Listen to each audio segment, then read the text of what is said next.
and welcome to Lights Camera Kate.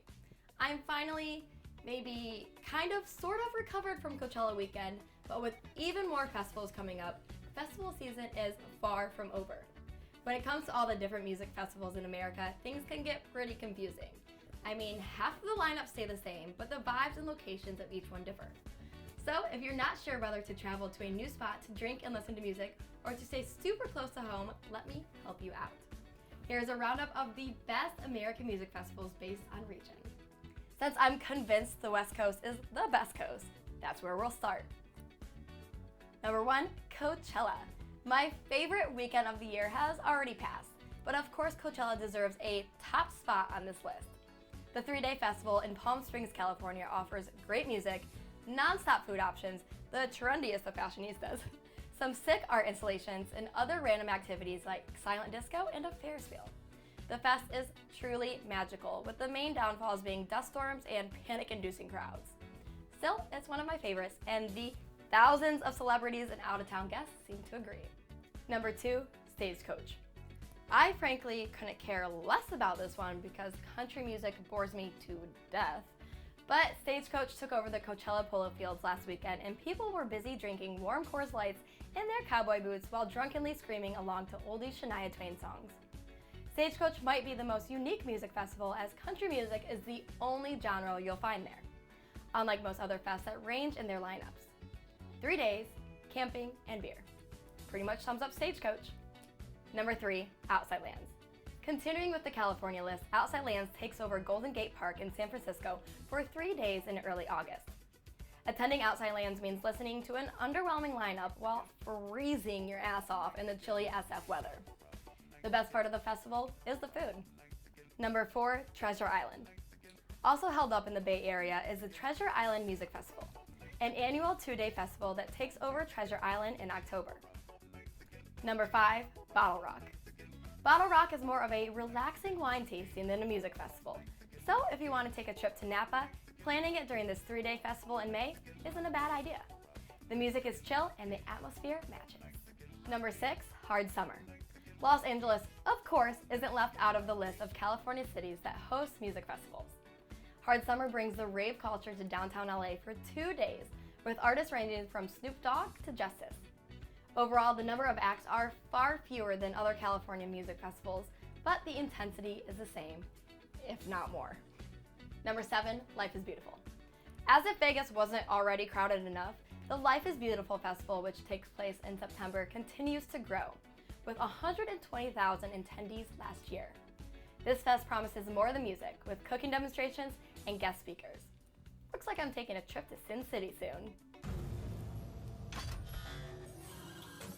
Number 8, Electric Daisy Carnival, or as fans call it, EDC. Also held in Vegas, Electric Daisy Carnival is not for the weak. The festival is one big serotonin rush with over 180 artists, 500 theatrical performances, and a ton of crazy art. Don't worry, all you East Coast rave heads, the festival is also held in New York. So get your furry leggings, spandex, and neon wigs ready, because EDC is not a joke. Number 9 is Snow Globe. It's safe to say that the Snow Globe Music Festival, held over New Year's Eve in Lake Tahoe, is the chillest of music festivals. To attend this one, you'll need a snowsuit and a nice alcohol layer in order to stay warm while dancing to the music as the snow falls around you. Number 10, Sasquatch. Sasquatch Music Festival is an annual music fest held in Washington. Its lineup is smaller than most other festivals, but includes a nice variety of music, along with even some comedian acts. The West Coast may be the best coast, but the East Coast still knows how to party. Up first on the East Coast is number 11, Firefly Music Festival. The June Fest continue with Firefly, held in Dover, Delaware. Firefly is described as the East Coast premier festival, and like Coachella, it offers a wide variety of music. Unlike Coachella, it's 4 days long, and almost all of the artists are repeats from other fests. Then again, there's no originality in music anymore, so that's not saying much. New York comes in hot with Governor's Ball, held the first weekend of June on Randall's Island. The lineup and ticket price compares nicely to festivals like Coachella, but the weather in the city can be a bit unpredictable, so bring a jacket. If you don't care about a little rain, a perk is that the food and drinks at the festival are rumored to be super affordable. Lucky number 13 is Electric Zoo. Also held on Randall's Island in New York, the festival takes place over Memorial Day weekend. Top EDM DJs head to the island to throw down for the 3-day event. Now, I'm from the Midwest, hence the overalls, so don't you dare forget those flyover states because they know how to party too. Here are the festivals in the Midwest. Number 14, Lollapalooza. Partying in downtown Chicago is definitely different than partying in the desert or Vegas, but people who attend Lollapalooza say the big city vibe of the festival makes it super worthwhile.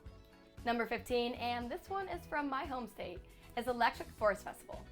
8 days, 2 weekends, endless love and light, man. That's what a die-hard Electric Forest Festival goer would describe the Michigan music event to be like. The party is held at a resort that's actually in the middle of the forest, with typical EDM artists headlining and neon lights strung through the trees and wrapped around every surface imaginable. Bug spray should be at the top of your packing list if you decide to make the journey to the Mitten this June. Now get ready for the dirty, dirty South, because here are the Southern music festivals. Number 16, Bonnaroo. Swaying to some incredible music in the Tennessee countryside doesn't sound awful, and that's exactly what you'll do if you decide to go to Bonnaroo. The event is held the second weekend of June, and the lineup is insane.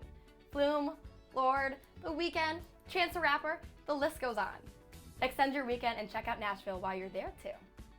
Number 17, Ultra. Picture a bunch of drunk and drugged up teenagers pecked together like sardines, watching mediocre EDM DJs, and what do you have? The Ultra Music Festival held yearly in March in the center of Miami. You get the picture. Connection. Discovery. Surprise. I'm here for the unexpected. Number 18 is South by Southwest. This one is at the top of my bucket list, as it's more than just a music festival. The event held in Austin, Texas celebrates film, tech, and, of course, music, all at once and covers 9 days in March. Number 19 is Austin City Limits. With 75,000 guests, Austin City Limits is making a name for itself in the heart of Texas. The 2-weekend, 3-day festival in October mirrors Coachella in its variety of music, but beats Coachella in location. If you haven't heard, Austin is a super hip city right now, and a perk to attending the festival is exploring its culture.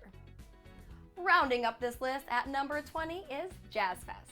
A 10-day cultural experience is what's offered at the New Orleans Jazz Fest every year. This one starts the last weekend of April, and for 10 whole days, festival goers get to experience all that the Southern City has to offer while watching some of today's greatest musicians do their thing. Clearly, when it comes to music festivals, the West Coast is the best coast. Sorry, guys. But some diversity in festival options, such as raging in a forest or checking out all that Tennessee has to offer, does sound intriguing. For even more details and festivals, visit lightscamerakate.com.